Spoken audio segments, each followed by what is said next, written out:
الصلاة والسلام على من لا نبي بعده وعلى آله وصحبه ومن تمسك بسنته إلى يوم الدين وسلم تسليما كثيرا أما بعد.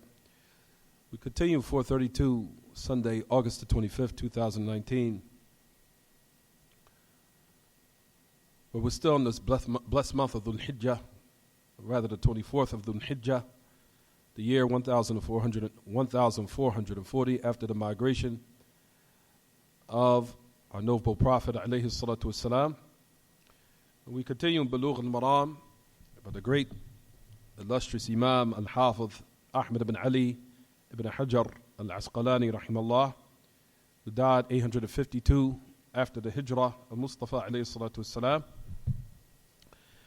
And we continue Kitab al-Nikah, the book of marriage, as we, alhamdulillah, is not except maybe one or two hadith that are left in the chapter. Then I think we've concluded one of the abwab, or one of the subtopics in the actual chapter itself. Then it turns into the chapter of the dowry, Bab al-Sadaq, the chapter of what is given at the time of a marriage as a gift for the woman in order for her to be married. طيب. So we continue Bulugh al-Maram in Kitab al-Nikah. We actually concluded the hadith, or we finalized the hadith of Abdullah ibn Umar, that the Messenger of Allah sallallahu alaihi wasallam mentioned and said that Allah curses al-wasila wal-mustawsila, that the Prophet sallallahu alaihi wasallam, the Prophet sallallahu alaihi wasallam cursed al-wasila wal-mustawsila,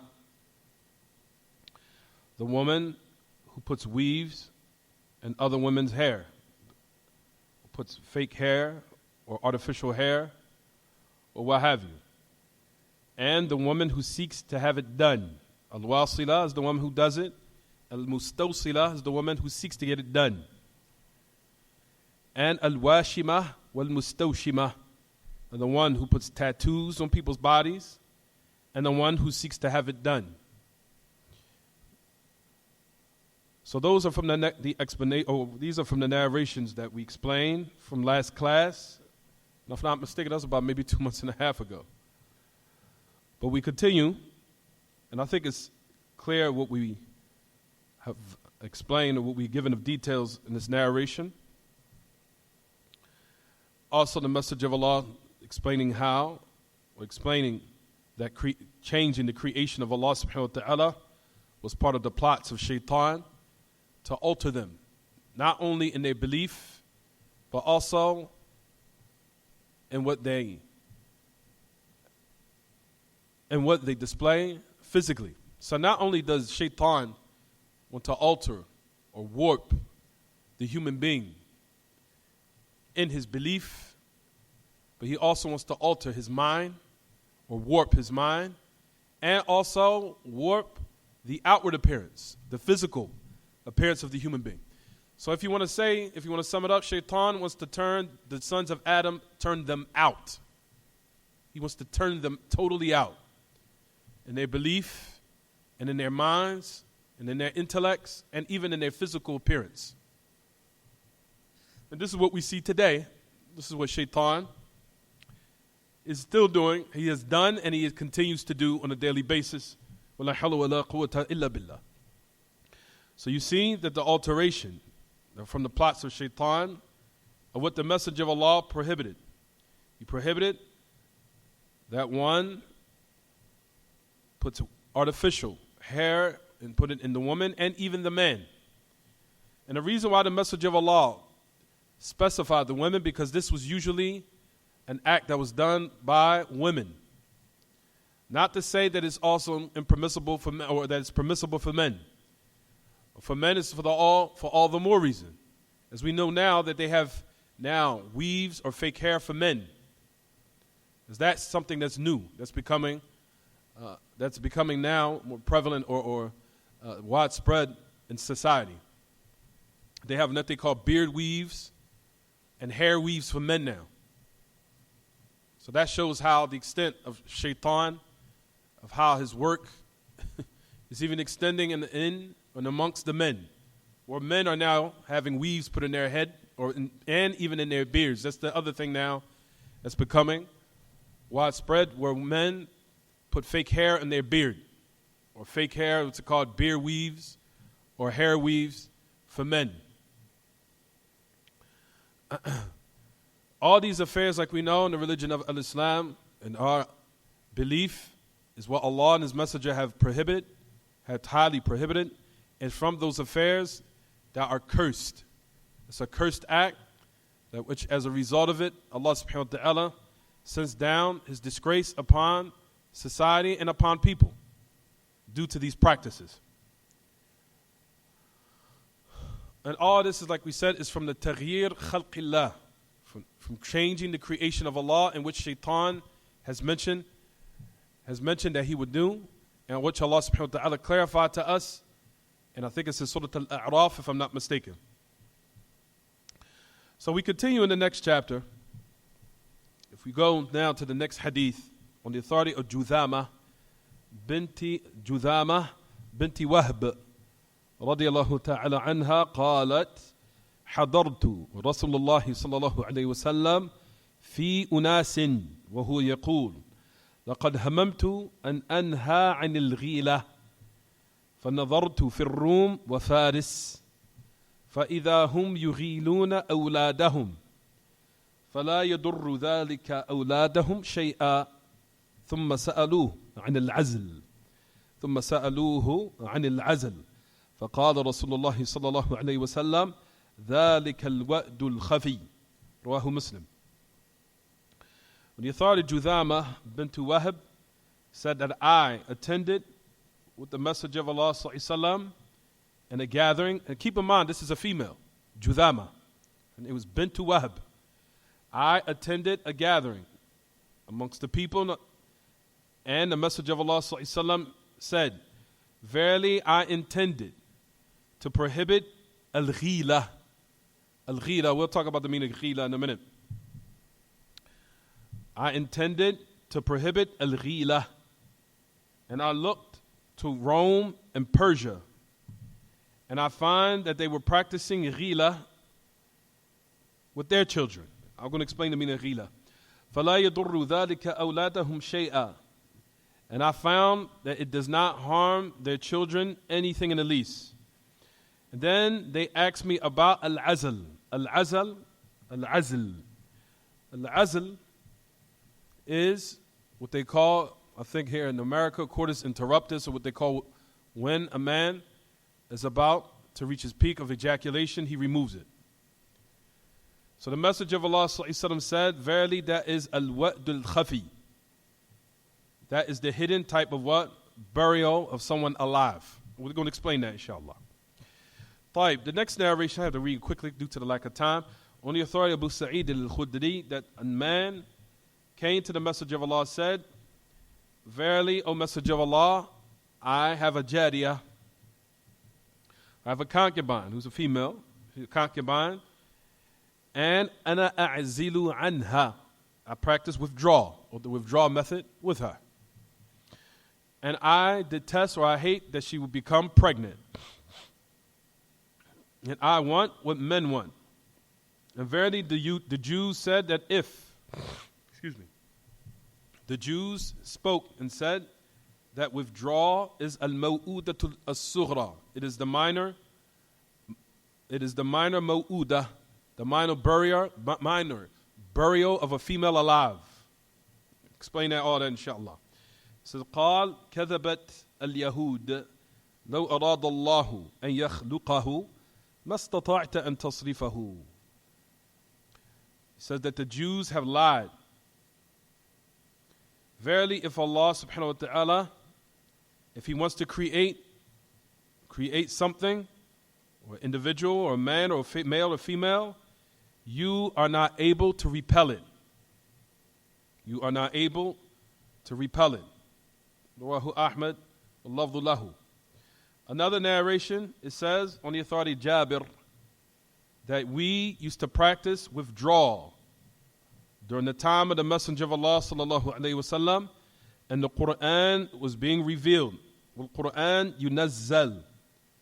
وَلَوْ كَانَ شَيْئًا يُنْهَى عَنْ لَنَهَانَا عَنْهُ الْقُرْآنِ مُتَّفِقٌ عَلَيْهِ.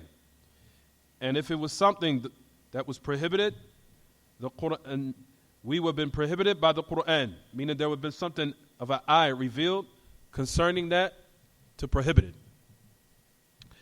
And then another narration says, فَبَلَغَ ذَلِكَ النَّبِيَّ اللَّهِ فَلَمْ يَنْهَنَا عَنْهُ. Then that reached the Prophet ﷺ, and he did not prohibit us from doing that. We're going to explain all this, inshallah, together between all these narrations. Let's go to the first part of the hadith, everyone. The Prophet ﷺ mentioned and said, لَقَدْ هَمَمْتُ. لَقَدْ هَمَمْتُ.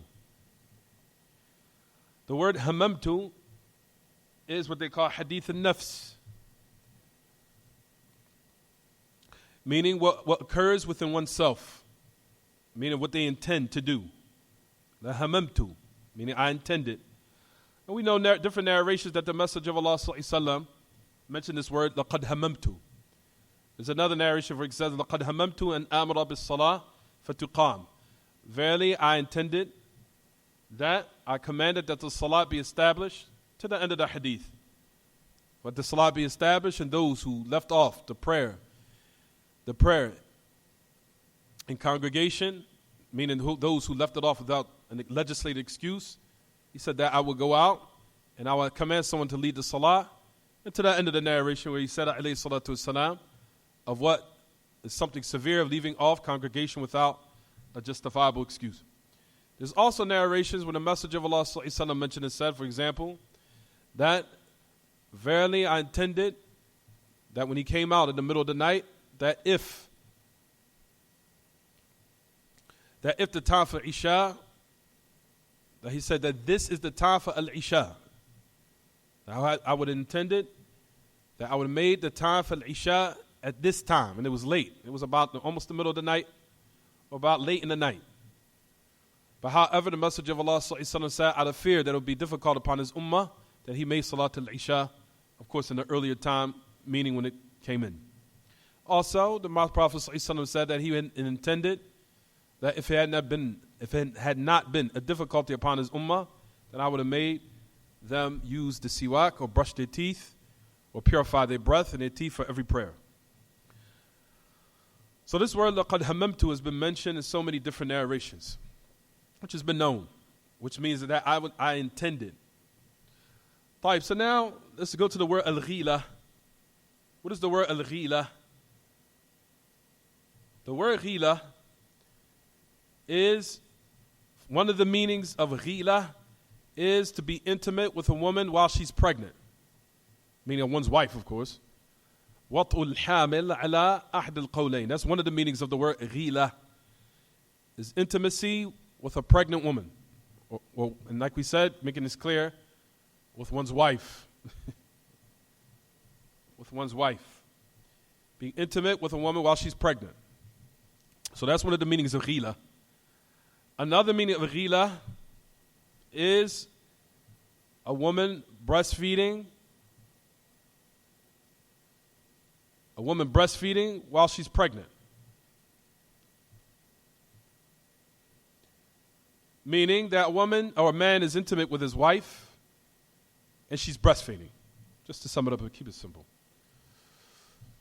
Now, a woman, so first meaning is being just intimate with his wife while she's pregnant. That's one of the meanings. Another meaning is one being intimate with his wife while she's breastfeeding. So that's the meaning of ghila. The meaning of ghila. So the man will do either of these affairs. So the Messenger of Allah said that I had the intention that I would prohibit it. That I would prohibit ghila. Meaning either a man being intimate with his wife while she's pregnant, or him being intimate with her while she's breastfeeding.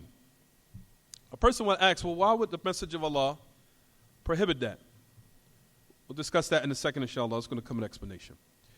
So a woman is breastfeeding, total day, and a woman's breastfeeding, of course, her child, another child she might have, of course, it's already born. Then she might be pregnant again. then she'll be pregnant again. So based upon the first meaning of ghila, the first meaning that we said is to be intimate with a woman while she's pregnant. So that's the first meaning we said, right? Be intimate with a woman while she's pregnant. So the first meaning would be a prohibition for what would be a reason. I'm going to explain it, don't worry, inshallah. For example, if a man was to be intimate with his wife and she's already breastfeeding, then she becomes pregnant, then she's breastfeeding the baby while she's pregnant, maybe perhaps it would cause some harm to the what? To the baby being breastfed. Maybe it will lessen what? The milk, or cause some harm. Because we know that feeding the baby with breast milk is something very, very, very essential. And the child's not only his health, but there's even a narration of the Messenger of Allah ﷺ for a woman to breastfeed her child and not to prevent the child from breastfeeding except with a legitimate or medical excuse. But the origin is that a woman is supposed to breastfeed the child and not to prevent the baby from breastfeeding. There's a punishment in the hellfire in the hereafter about that. Where the Messenger of Allah ﷺ told about the certain women that were being punished, and it was mentioned in the narration from those women who prevented the baby from being breastfed, prevented the baby from giving milk, and the child was in need of that milk. There's a narration that discusses this. We'll bring it later. But the point of why we're mentioning this is that the child that's born is supposed to breastfeed from the woman. And this is a very, very important affair in his or her development and growth and health. And the Prophet ﷺ mentioned this by saying, if a man now was to be intimate with his wife and she's already breastfeeding, then she becomes pregnant, that maybe perhaps the pregnancy will affect the baby or affect the leban or the milk. Or maybe perhaps if he's intimate with his wife and she's breastfeeding and then she becomes pregnant, he said, ثُمَّ تُرْضِعُ الطِّفْلَ وَهِيَ حَامِلٌ. What will happen now, she will now have to breastfeed another child while she's pregnant. And this will cause, like we said, some type of difficulty either upon the mother or upon the child that's already born that needs to be breastfed. So the message of Allah to prohibit this from this type of harm, or this type of harm that he's seen in the beginning, of course, from this harm occurring, he prohibited that a man be intimate with a woman that's pregnant. So she doesn't become pregnant. So she doesn't become pregnant again while she's breastfeeding another child. So the first meaning of being intimate with a woman while she's pregnant is a precautionary measure, what they call the sabab, meaning which will be a precautionary measure or reason for her not to be harmed. For her not to be harmed. Keep in mind, at the end, even though we're just clarifying the meanings, but just to make everything clear so we can set the record straight, it is permissible. Ultimately, it was. The Prophet ﷺ said it that in the end, that it was made permissible. But we're just clarifying the meanings. Oh, it's time? Okay.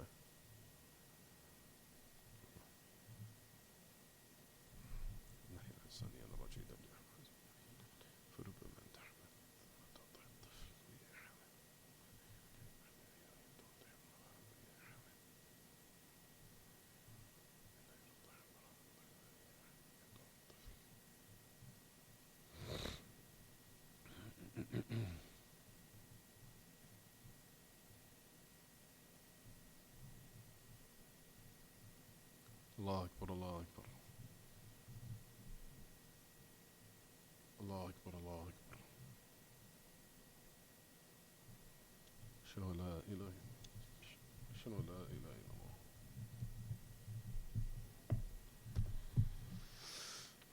Ashhadu an la ilaha illallah.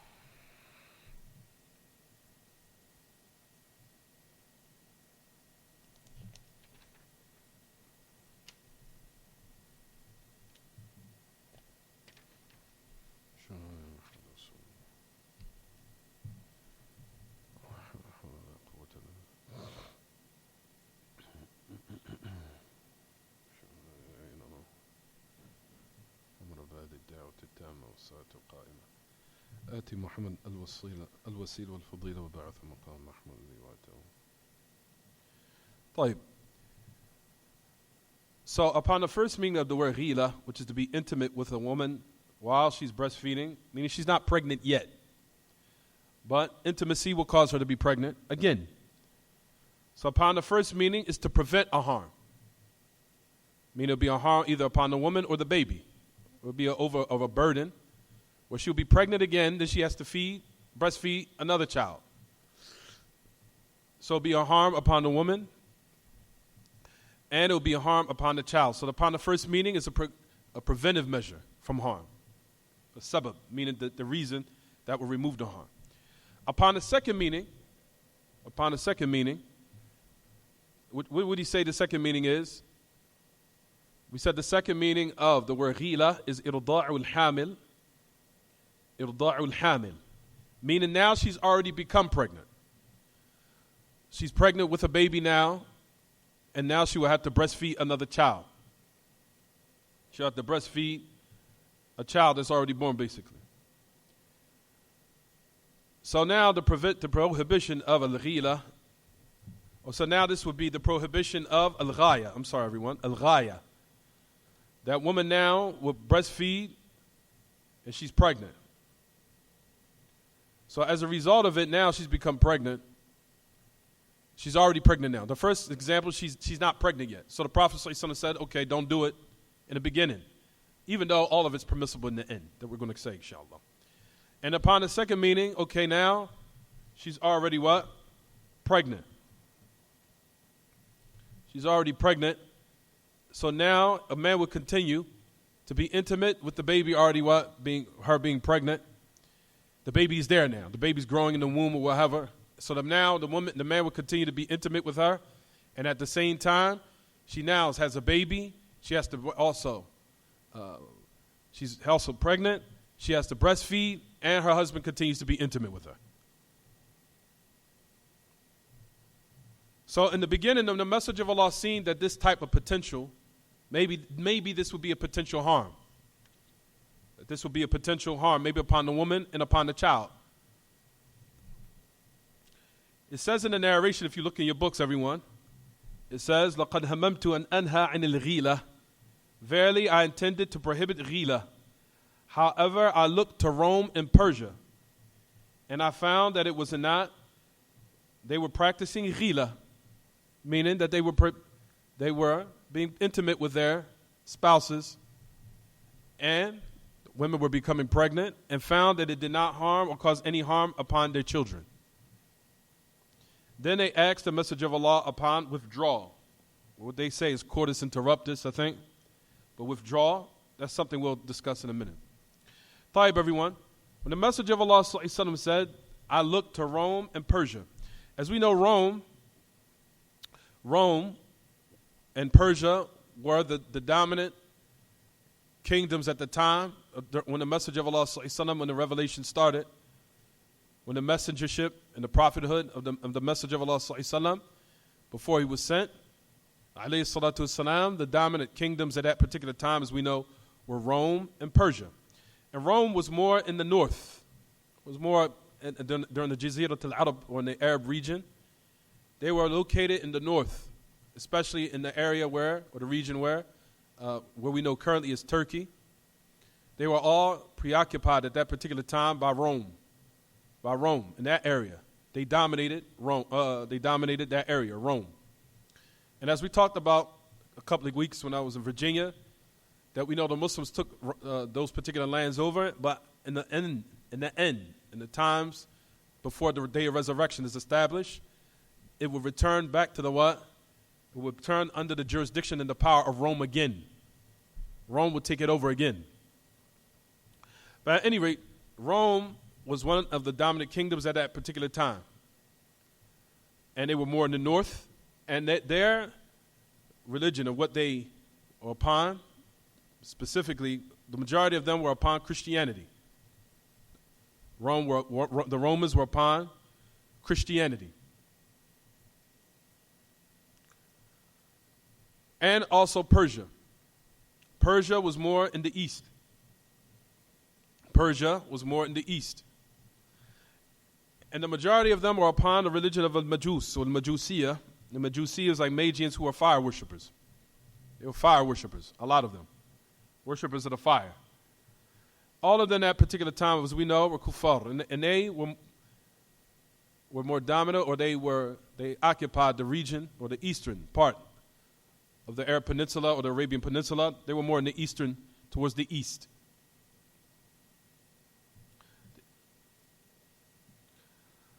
Notice that the Messenger of Allah sallallahu alaihi wasallam, that it mentioned, it says, فَنَظَرَ الرَّسُولُ فِي حَالِهِمْ فَإِذَا هُمْ يُغِيلُونَ أَوْلَادَهُم.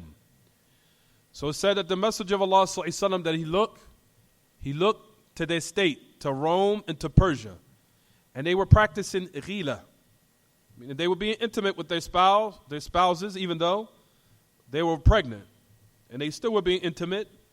And some of them were breastfeeding, even though some of them became pregnant. And some of them were pregnant and still breastfeeding. And their husbands were still being what? Intimate with them. And he found that the Messenger of Allah sallallahu alaihi wasallam said that none of their children became harmed. Not the child that was pregnant, nor the child that was being breastfed. So upon this, as we want to conclude, in this particular part of the narration, it says that the Messenger of Allah, that he left off the prohibition of ghila. So it became what, everyone? Permissible. So a man can be intimate with his wife, even though she's already what? Breastfeeding.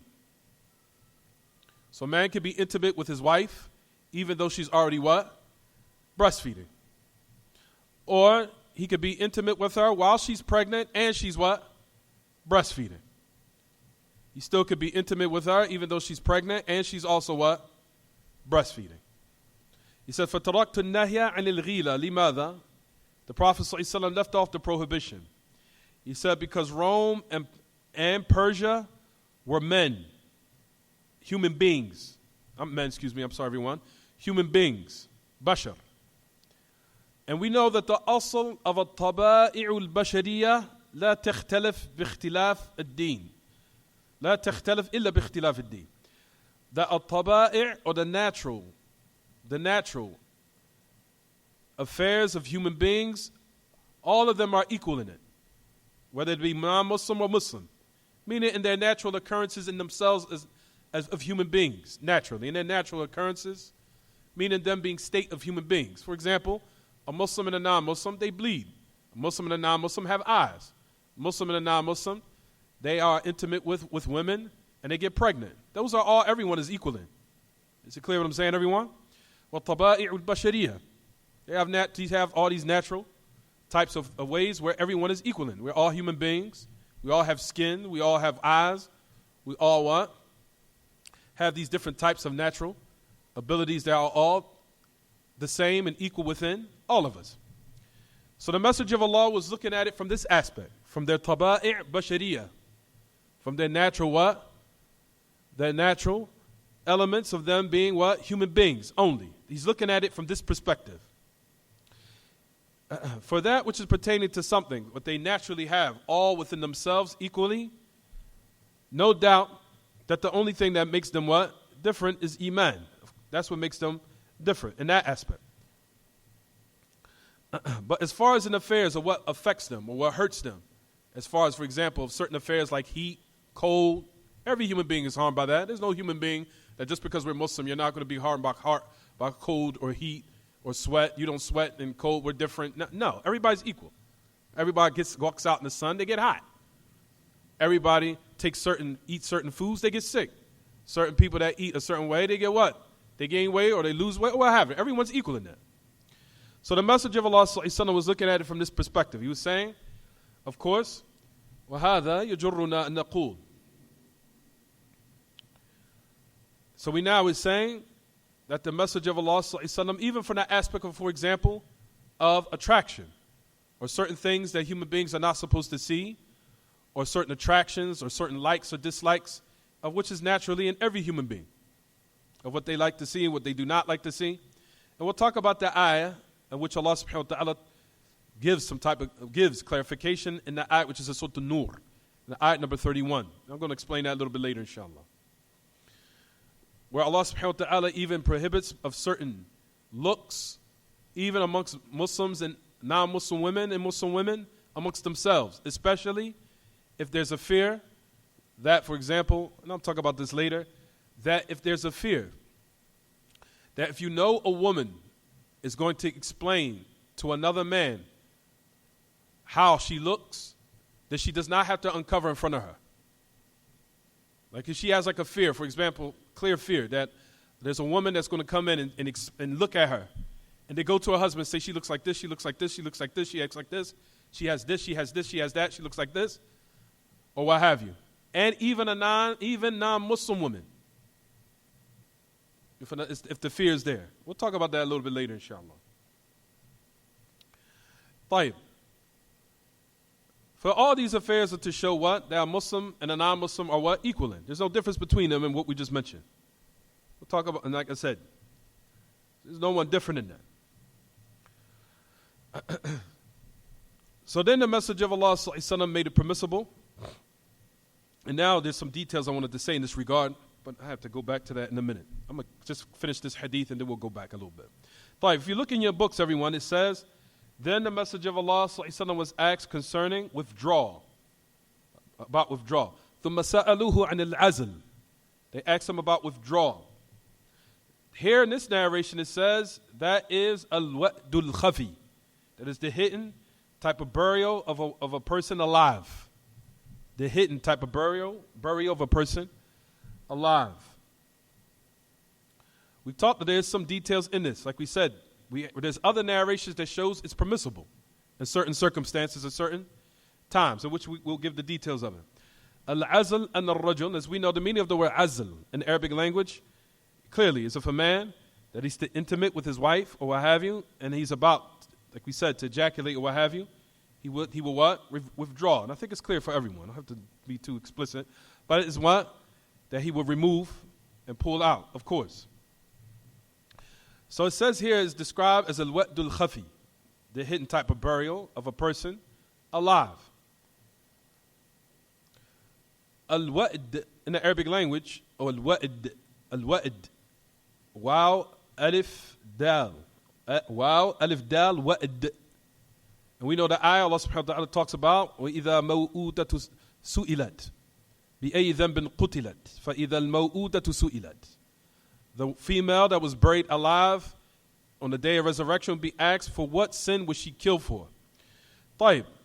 The word maw'udah goes back to the word wa'd, which is burying someone alive. And we know during the time of the Arab, back before the revelation was sent, that from their ways is that they used to detest females. They used to detest having females. To the point, like we said, they used to bury their females alive. They also used to bury their children. They used to bury the males alive in certain circumstances. Certain people think that it was just the female that was buried alive. Rather, you'll find that some of the Arab before the revelation came, that some of the males used to be buried alive. So it wasn't just the female. It was the males also. For verily in Jahiliyyah, they used to do that. They used to bury their daughters alive out of fear that some of them would cause some type of disgrace to their family, of course. They said they used to dig a hole. And to the point where even the dirt would come upon the father, or the one who's burying his daughter, that to the point that even if the dirt was to fall on his beard, he would just basically wipe it off, basically to show that he doesn't really care. That's something that's a fair that he's finding joy in protecting his family. He used to bury them alive, and that was a group from the Arab that used to do this. It was a group from the Arab that used to bury their daughters alive, out of fear that they would bring disgrace to their family, meaning either fornicating or doing something mischievous or sneaky, or doing something that they should not be doing, which will cause as a result of it bringing disgrace and dishonor upon the family. So because we know during the time of the Arab, chivalry and honor was a lot with them, about the sum'ah, or the type of what would be heard about their family, as far as their reputation being protected and maintained, was something very precious and dear to the Arab. And anything that would cause some type of discrepancy in that regard where it would cause some dishonor or disgrace upon them, they would what? They would remove it. And during that time, what used to cause disgrace and honor to them was what? Was the females. And out of protection that their honor be preserved in chivalry and their families and their tribes remaining in high esteem and high level as far as their reputation amongst the people and society, they would do this out of ignorance. Because Allah subhanahu wa ta'ala mentions in his book. That was only a group from the Arab. There was another group from the Arab that used to even bury the males. They used to bury their children alive, including the dhukur, including the males.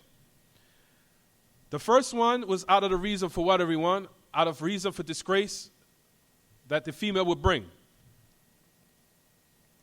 The other reason why they would kill their children, meaning the males, is similar to these days and times.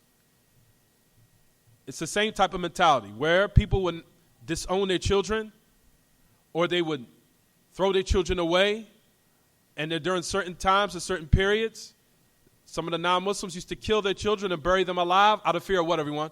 Out of fear of poverty. Out of fear of poverty. They had so much fear of poverty to the point where they would even bury their what? Their males alive. So a group from the Arab used to kill their what? The female. And a group from them used to kill the males and bury them alive out of fear of poverty. Out of fear of poverty. So it just wasn't the females, it was children. And that's connected to similar to how it takes place in these days, where you find that people have less care for their children, and you will find that a lot of them, that they disown them, or they don't take care of them, or they separate themselves as if they don't even live, or they're not even alive, all out of fear of what? Some of them out of fear of poverty. Out of fear of poverty. So that was the meaning of the word al-wa'd. Al-wa'd. Al-wa'd meaning burying someone alive, whether it be male or female. And we know before the revelation came, this was something that was amongst the society, and it was something that was known amongst the non-Muslim society also, that they used to practice this.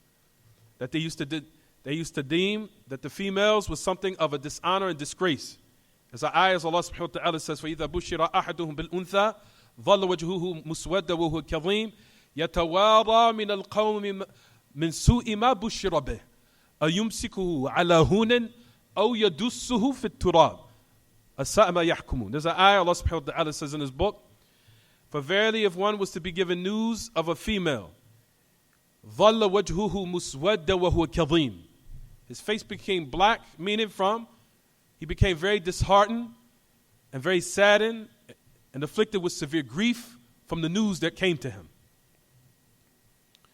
ظَلَّ وَجْهُهُ مُسْوَدًّا وَهُوَ كَظِيمٌ. Now listen to this part of the ayah. He used to hide from the people. يَتَوَارَى مِنَ الْقَوْمِ مِنْ سُوءِ مَا بُشِّرَ بِهِ. Used to hide from the people from the evil of the news that what? Was given to him. It says here in the ayah, أَيُمْسِكُهُ عَلَى هُونٍ أَوْ يَدُسُّهُ فِي التُّرَابِ. Now, one of the two things they used to do, if they let the daughter, the female, remain alive, they used to mistreat her. They would mistreat her. Either by bad treatment or acting like she doesn't even exist. Similar to what men do these days. Similar to what men do these days with certain children. Disown them, act like they don't exist. I moved on. I have another family. I don't even know where she is. I don't care about my daughter. I don't know where she is. Nor do I even care. So if they would hold on, meaning keeping her alive without burying her alive, they used to mistreat her. Calling her bad names, giving her bad treatment. So that's one meaning of the ayah. أَيُمْسِكُهُ عَلَى هُونٍ. Do you hold her, meaning allow her to stay alive by disgracing her? Or do you bury her alive? أَوْ يَدُسُّهُ فِي التُّرَابِ. Or do you bury her under the dirt? Then Allah subhanahu wa ta'ala talks about how this type of way of this mentality and this act is filthy. أَسَاءَ مَا يَحْكُمُونَ. How evil what they do. And the evil of what their type of mentality and way of thinking is. So that's to show the meaning of the word wa'd in detail. And that was the meaning of the word al-wa'd. Al-wa'd.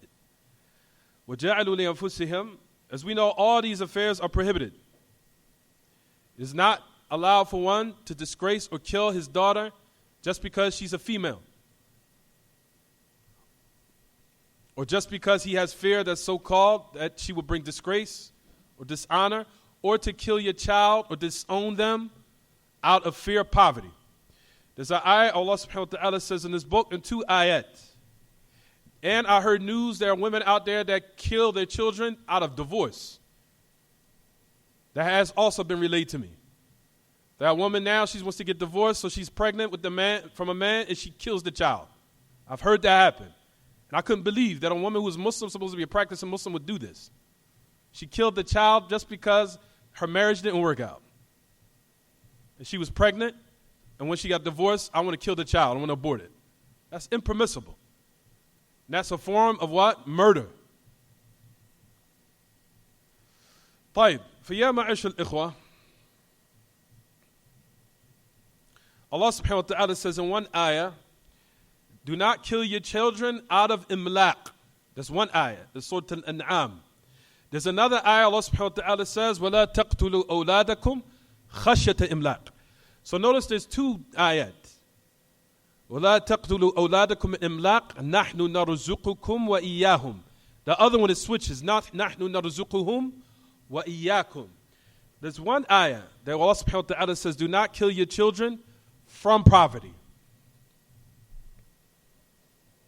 Do not kill your children from poverty. And there's another ayah that says, do not kill your children out of fear of poverty. What's the difference? There's a difference. One ayah where Allah subhanahu wa ta'ala says, do not kill your children of poverty or out of poverty without fear. In one ayah. There's a difference between the two. He says, we will provide for the fathers, then we'll provide for you, one ayah. And then the ayah and another one that switches. We'll provide for them and the children, and we'll provide for you. There's a reason for this in the ayah in the book of Allah. What's the reason? One reason is when Allah subhanahu wa ta'ala says, do not kill your children out of poverty. Meaning that you're afraid to have children. You're afraid to have children because now you don't have any money. You do not have any money, or the meaning is the child is born. The child is born and you do not have any money. So when the child is born, you don't have any money, you kill him or kill her or you disown her. So basically you haven't become rich yet or you don't have any money yet. Upon the ayat where it says, do not kill your children out of fear of poverty. Meaning you're not rich yet or you have no type of provisions yet. So I'm scared to have children because I'm poor. Or when I have children, I want to disown and kill my child because I don't want to what? I don't want to remain in the state of poverty. Then Allah subhanahu wa ta'ala says in this book, do not kill your children out of fear of poverty. When it says out of fear of poverty, that means that Allah has now given you provisions, or maybe He's giving you some wealth, and out of preservation for that wealth Allah has given you, you say now, let me get rid of my child. Let me kill him in order to preserve the wealth I already have now. So in the second state, you become rich now, or you have some type of what? Provisions now. So notice the balagha, or the high eloquence of the Quran, how Allah gives it based upon all these circumstances. When you're in the state of poverty, or whether you're in the state of what? Wealth, or in the state of some type of what? Some type of provisions where He's granted you. So out of every state, whether you be in a state of poverty or whether you have wealth, it is not permissible to kill your children out of this type of what? Out of this type of fear, or out of the state of poverty in general, whether it be poverty itself or the fear of becoming impoverished after you become wealthy. So the addressment is for those who are in a state of poverty, and the addressment is for those who are what? Who have some type of money or wealth, or they're wealthy, they reach the state of what? Some type of luxury. So the prohibition is to give, and gave detail, and it's comprehensive for all states of life and all levels of economical status, no matter what you are or what you're upon. So show how the Quran has its balagha, has its type of eloquence, which shows there's a reason why these ayats are mentioned the way they are in the book of Allah Ta'ala. So all these type of fears are what? Impermissible. And we know Allah subhanahu wa ta'ala will give provisions if a person becomes married. As we know, ثَلَاثَةٌ حَقٌّ عَلَى اللَّهِ عَوْنَهُمْ النَّاكِحِ الَّذِي يَبْتَغِي الْعَفَافِ. And we know the narration of the Prophet ﷺ said three people, it's incumbent upon Allah to aid them. He said, حَقٌّ عَلَى اللَّهِ حَقٌّ عَلَى اللَّهِ عَوْنُهُم. It is upon Allah to be with ta'ala, three who Allah will aid. And I'm going to stop here, inshallah. It says, from them is the nakih, the one who wants to get married, and Allah subhanahu wa ta'ala will give him aid because he's seeking chastity, meaning to protect his private part. Meaning, if he becomes married, Allah will open the door provisions for him. Then, as we have these ayats, Allah subhanahu wa ta'ala says, once the children come, Allah will open up the door of provisions. And we know that those who have the strongest economy are those who have the most people. Those who have the strongest economy from the kuffar are who? China. China is, if I'm not mistaken, either the first or the second of the most highest population in the dunya. I think it's India's first, if I'm not mistaken, then China. It was either one of the two. But I think China is either number one, number two. Check on Google for me, everyone. But as far as in China, I think it's the second highest population, if not the first. And they have the strongest economy. That's in contrast with what the non-Muslims believe. They want to control everyone by what we'll talk about, inshallah, by what they call tahdeed al-nasl, which is now what they call these type of preventive, precautionary measures for women to get pregnant. And homosexuality is also added onto it to control the number of population. Well, all this is nonsense where they say that, for example, the more people or population it is, then it's going to now destroy the natural resources of the earth is all nonsense. The more people there is on the earth, Allah subhanahu wa ta'ala will increase the provisions of the earth and make it so everyone will be provided for. And this is the proof of that is what you see clearly established. Even with the non-Muslims who have the strongest economy, they have the strongest and highest population. So all that with the non-Muslims believe that the less people, that's more for us, which is a greedy type of mentality. Like the less people it is, that basically it's more for us if it's more people dead. That's a non-Muslim jahiliyyah mentality that's incumbent upon the Muslims to rid themselves of. That was adopted by the non-Muslims in order to control the population of the people and control the populations of the Muslims and to control the population of humanity in general. So they came with this type of ideology that if you was to get married, you should only have two kids, a boy, a girl with a little dog in the backyard. That is absolute pathetic nonsense. That one child, and then you hear non-Muslims say this every day. Oh, I'm going to have two children, that's it. My wife is going to get her tubes tied, I'm done. Where did you get that mentality from? Is that from America that they instilled fear in you out of what? Poverty. That you need to have $40,000, $50,000. That's only enough for one child. Then after that, tie the tubes, shut it down. That's what they what? Propose and give to everyone, and that's what they fall for. While you'll find that the people who are rich have plenty of children, more children, and more children, and more children. Which is absolute, like we said, nonsense of what the non-Muslims is still in the minds of the Muslims, that you're only supposed to have one child or two children, and that's it. As far as spacing the children, from now, for example, from going from one to the next, you want to space out your children, there's details in that. We'll talk about that next class. We'll talk about in details in this regard, spacing the children, for example. She had one child, now we want to space it out a bit to when we want to have another one. Is that permissible or not? We'll talk about that next class. طيب, we'll stop here. وصلى الله وسلم وبارك على نبينا محمد وعلى آله وصحبه. سبحانك اللهم وبحمدك. وأشهد أن لا إله إلا أنت. أستغفرك وأتوب إليك.